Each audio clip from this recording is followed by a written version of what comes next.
So it's a few days after we finished our ride, and I'm here in Potsdam for a conference. I just jumped into the Havel River a few hundred meters where my mother would go to a rowing club that she joined to avoid being in different kinds of more military services and activities of the Nazi youth. And yeah, all kinds of thoughts still in my mind. I think one thing that really sits with me is a sense of a connection to my own history, to a deeper experience of seeing and being in the place where Mom grew up. And I'm thinking about a talk somebody gave at the conference last night about how law should be trauma informed, that our ways of living and governing ourselves should acknowledge the harms that people have suffered for various reasons, including because of war.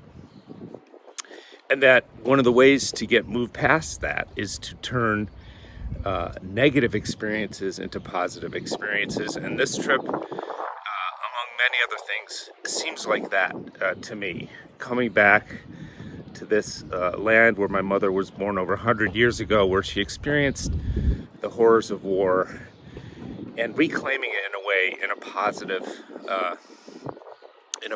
way, in a way that's life affirming, that is celebratory, that is joyous. And yeah, it was a wonderful experience, a once in a lifetime experience, and I am so glad we did it, and I hope it's been nice for those of you watching this to follow along.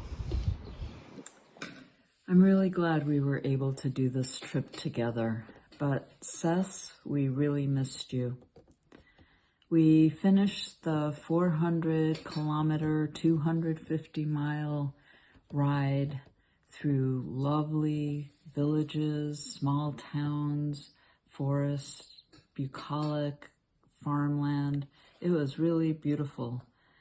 And it made it really challenging to picture the environment as it must have been 80 years ago after the war and the final days of the war.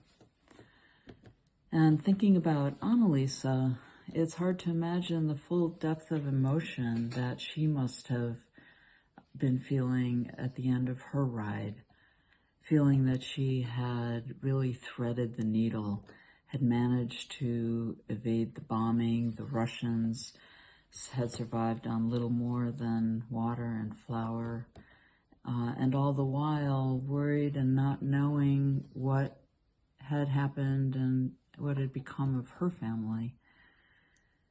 So even though there are a lot of holes, details that we will now never know about Annalisa's escape, I feel as though this trip gave me some insights and newfound understanding into the source of her resilience, her can-do attitude, her joie de vivre, and her generosity, all of which I was lucky to have been on the receiving end of and to learn from. I'm thankful, and I miss Annalisa. It was a wonderful bike trip and family trip, a trip into history and seeing the beautiful place in the present, traveling with good friends, good people. Thank you, Jeffrey, for organizing it. Thank you, Julia, Sylvan, Tom, for being such great people to explore with.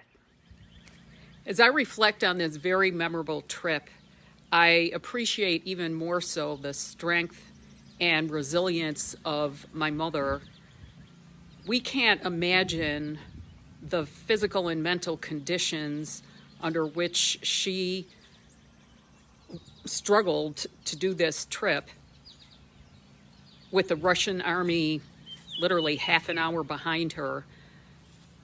We had a lot of questions about details such as what other civilian life did she encounter? Were there other people fleeing? Were they on bikes? Were they walking? Were they in other kinds of motor vehicles?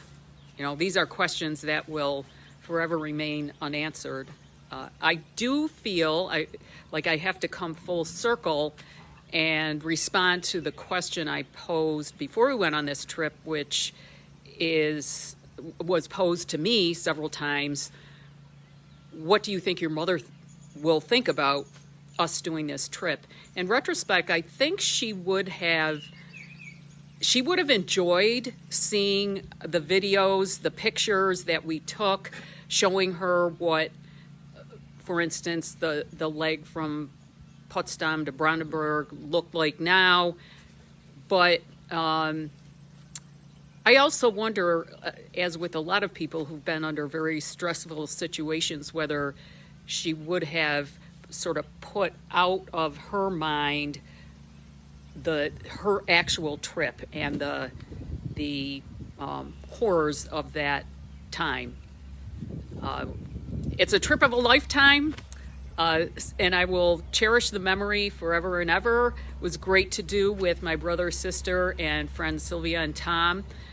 We made a great crew, helping each other along the way, and we all made it 250 miles.